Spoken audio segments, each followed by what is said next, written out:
Boa tarde, meus queridos alunos do 8º ano do Colégio Objetivo de Andeara. Aqui é a professora Carol.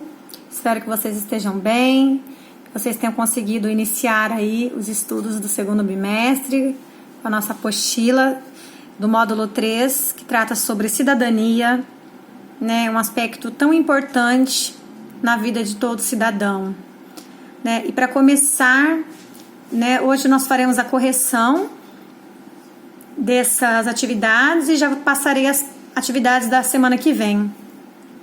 Para começar, vocês tinham aí algumas imagens para que vocês analisassem. Vocês pararem para observar, vocês vão ver que aqui é a imagem de uma digital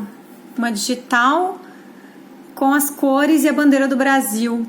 Aqui nós temos o mundo com pessoas em volta, né? Então, vocês precisavam, no caso, dar uma pesquisada sobre o que é ser cidadão, né? Então, cidadão, nós podemos encontrar aqui, né? É um indivíduo que, por ser membro de um Estado, tem seus direitos civis e políticos garantidos, tendo de respeitar os deveres que lhe são conferidos. Pessoa que habita uma cidade. Quantos cidadãos tem em sua cidade? Aí também temos aqui o que é ser cidadão. É ter direito à vida, à liberdade, à propriedade, à igualdade perante a lei, ter direitos civis, participar no destino da sociedade, votar, ser votado, ter direitos políticos. Os direitos civis e políticos não asseguram a democracia sem os direitos sociais, aqueles que garantem a participação do indivíduo na riqueza coletiva. O direito à educação, ao trabalho, à saúde, a uma velhice tranquila. Bom, então, diante disso, vocês tinham que abordar um pouquinho, né? Examinando atentamente essas figuras, os aspectos que caracterizam a condição de cidadão. E aí vocês tinham que anotar aqui, né? As descobertas. E então, diante do que eu falei, também da pesquisa que vocês fizeram, vocês têm que anotar que tudo aqui vem ao encontro da questão da cidadania, do que é ser cidadão, certo? Então, aí fica da pesquisa de cada um e mais ou menos um pouquinho eu explanei para vocês agora. Bom, então aí prosseguindo, nós temos aqui Estatuto da Criança e do Adolescente, né? Então, no Estatuto da Criança e do Adolescente, nós temos algumas determinações, né, sobre direitos da criança e do adolescente, como a vida, né, o direito à vida e à saúde, a proteção, a convivência familiar, a educação, cultura, esporte, lazer, enfim, há muitas coisas aqui que é direito da criança e do adolescente. Aí há muitas questões que são pessoais, tá, gente? Que não tem uma única resposta. Então, todas essas que seguem aqui até a 4 são todas pessoais. Então, você como adolescente, você considera que você utiliza dos direitos estabelecidos? Algum direito que está sendo negado para você? Ou seja, algum desses direitos aqui que você não usufrui? Você acha que você tem proteção? Você tem convivência familiar? Né? Você tem liberdade, respeito, dignidade? Então, aí se você acha que alguma coisa está sendo não está sendo obedecida, você tem que escrever aqui. Se você não acha, você não coloca nada. Vocês consideram que esses direitos determinados pelo Estatuto têm valido para a grande maioria das crianças e dos adolescentes brasileiros? Em caso negativo, quais deles não têm sido observados? Por que isso ocorre, né? Gente, uma das questões aí mais agravantes para que o que está no Estatuto não seja praticado é a diferença da classe social. Então, muitas vezes, a criança, por ter baixa renda, a ela é negado, né? É negada essa saúde, porque muitas vezes ela não tem acesso, mesmo pelo Sistema Único de Saúde, às vezes ela não consegue, porque demora muito. A convivência familiar, às vezes a família é totalmente desestruturada, né? E essa criança não tem uma convivência sadia. às vezes ela não frequenta escola porque ela tem que trabalhar para ajudar a colocar comida na mesa, ou ela tem que cuidar dos irmãozinhos, né? Enfim, crianças que não vivem com dignidade. Então, justamente, essas crianças são as que pertencem à classe social mais desfavorecida, a classe social baixa, certo? Então, esses direitos, eles acabam não sendo válidos para essas crianças. Na opinião do grupo, as proibições impostas às crianças e adolescentes são justas e apropriadas? Quais são as proibições, gente? Olha só, a proibição para crianças e adolescentes é de venda de armas de fogo, né? Munições, explosivos, fogos de artifício, a proibida venda de bebida alcoólica, de produtos que causem dependência física ou psíquica, como drogas, alguns remédios, cola de sapateiro. Proíbe crianças também de viajar sozinhas, sem uma autorização dos pais, trabalhar antes dos 14 anos, a não ser que essa atividade tenha um objetivo profissionalizante. O que é ter um objetivo profissionalizante? Por exemplo, você quer trabalhar antes dos 14 anos. Se você for para trabalhar, por exemplo, numa farmácia, para você ficar fazendo cobrança nas casas, indo de bicicleta, fazer cobrança, levar um produto, isso não pode. Mas se for para você manusear o programa dentro do estabelecimento, saber as ferramentas desse programa, aí pode, porque aí vai ter um fim profissionalizante. Porque você vai estar aprendendo algo com essa função. Se não for aprender algo, não pode. A menos que você aprenda, aí tudo bem. Ok? As proibições, na opinião de vocês, né? As proibições são justas e apropriadas? Vocês acreditam que essas proibições são justas? Ou vocês acham que há coisas que não precisava ser proibido? Por que você acha isso? Haveria uma ou mais que são descabidas? Você acha que tem alguma dessas proibições que não faz o menor sentido? Ou você está de acordo com todas as proibições, que não há idade mesmo para essas coisas? Os direitos em geral implicam deveres. Não toda vez que a gente tem direito, a gente tem dever, né? Quanto mais a gente tem direito, mais a gente tem dever. Por exemplo, se vocês como adolescentes têm direito à saúde, vocês também têm o dever de zelar por ela. Você tem que se alimentar bem, cuidar do corpo, evitar situações que coloquem a sua vida em risco, né? Então, olha só, no quadro aqui, vocês deveriam registrar deveres de adolescentes relacionados com cada um dos direitos, né? Então, vocês têm aqui deveres, a proteção. Qual é seu dever? Para você ter direito à proteção, qual é o seu dever? O seu dever é saber com quem você conversa, né? Não entrar em carro de estranhos. Você está se protegendo, é o seu dever. Se você tem direito à proteção, você também tem o dever de ter responsabilidade, saber com quem você conversa, saber o horário que você sai e volta dos lugares. Você tem direito à convivência familiar, mas qual é o seu dever? Tratar as pessoas com respeito, com educação. Você tem o direito à convivência comunitária. O que é essa convivência comunitária? É conviver em sociedade. Ninguém nasceu para viver sozinho, solitário. Para você ter convivência comunitária, ter amigos, né? Ter as pessoas à sua volta, você deve tratá-las com respeito, com dignidade, com educação, com carinho. Você tem direito à educação. As pessoas a te tratarem com educação, e você também tem direito a ter educação, que é ter estudos. Qual é o seu dever? Se dedicar, estudar, fazer tudo que é de acordo com o seu aprendizado para você ter o melhor. Você tem direito à cultura, ao esporte, ao lazer. Então, qual é o seu dever? Participar dessas atividades. Procurar sempre na escola, na cidade, quando oferecer, né?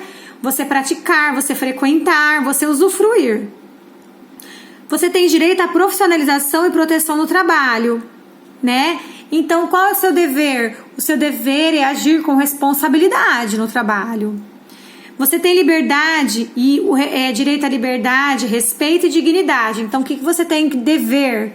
você tem que ter o dever de tratar os outros também com dignidade, com respeito. E a liberdade você tem que saber usá-la, né? Para você não colocar sua vida em risco. Aí nós vamos para as leis e a cidadania, né? Que aí era um texto para que vocês lessem. Deixa eu ver se ele estava. É até a página 9. Isso que era para vocês fazerem. 3, 5. A 6 e 7 era para leitura, certo? A página 6 e 7 era para leitura, que é essa daqui, as leis e a cidadania.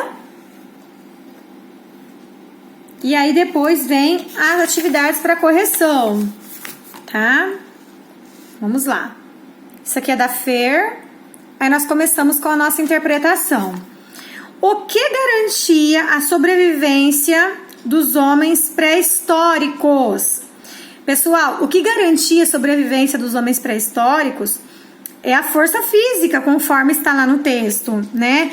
Por quê? Porque possibilitava aos mais fortes vencerem seus rivais mais fracos e conseguirem mais alimentos.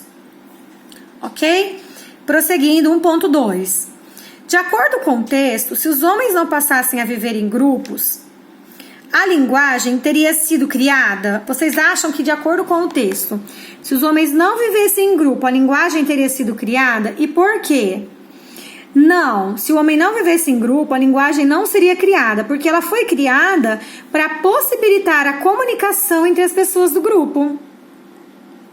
1.3. Em que momento da história da humanidade as regras se mostraram necessárias e por quê?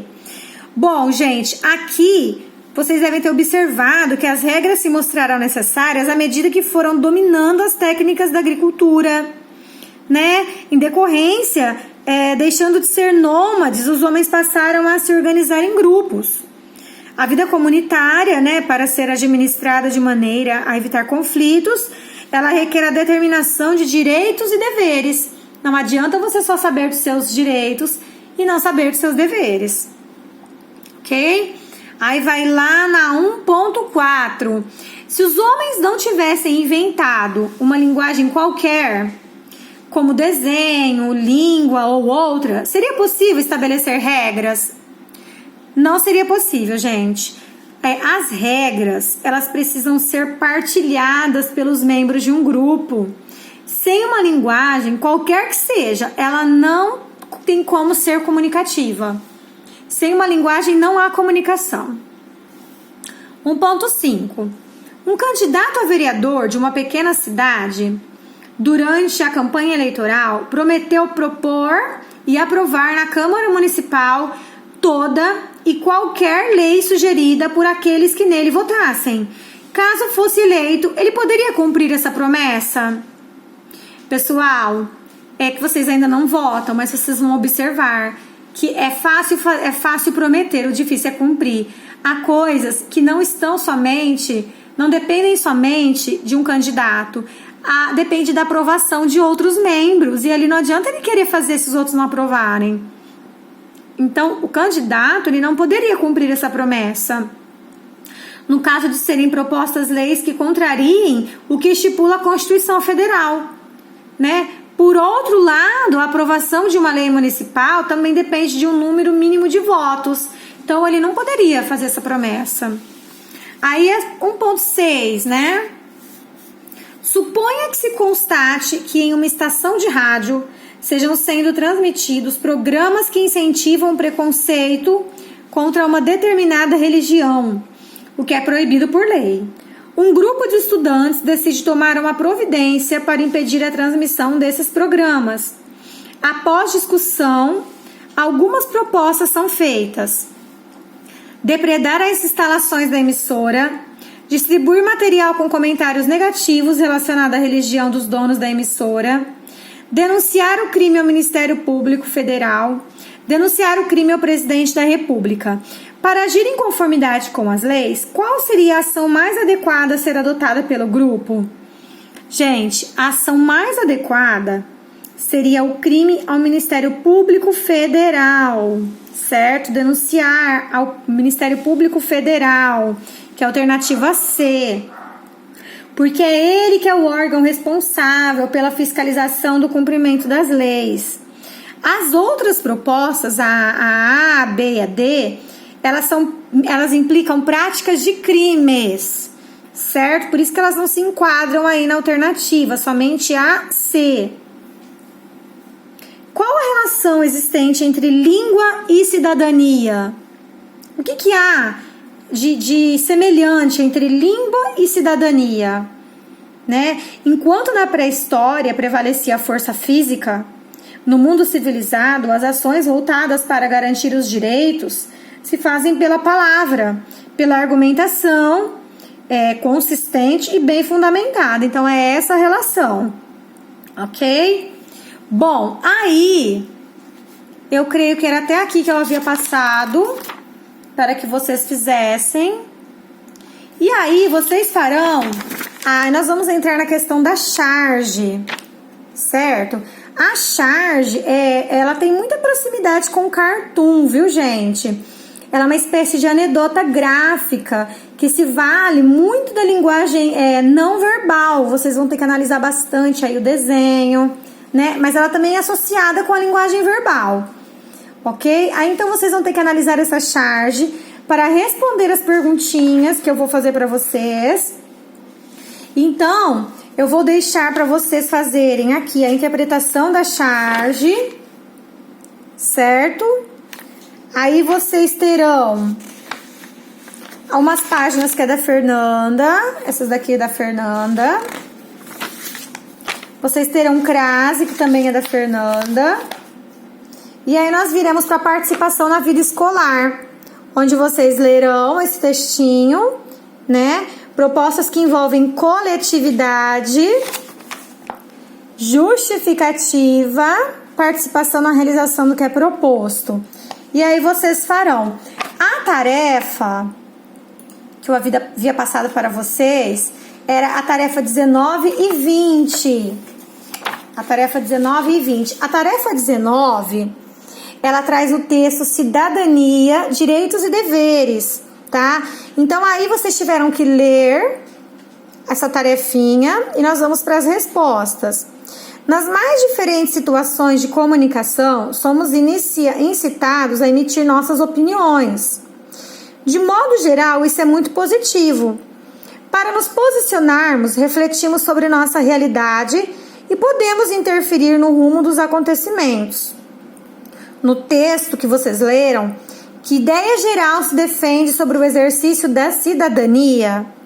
Bom, a cidadania, ela envolve direitos e deveres. Ao não cumprirmos os deveres, nós interferimos nos direitos dos demais.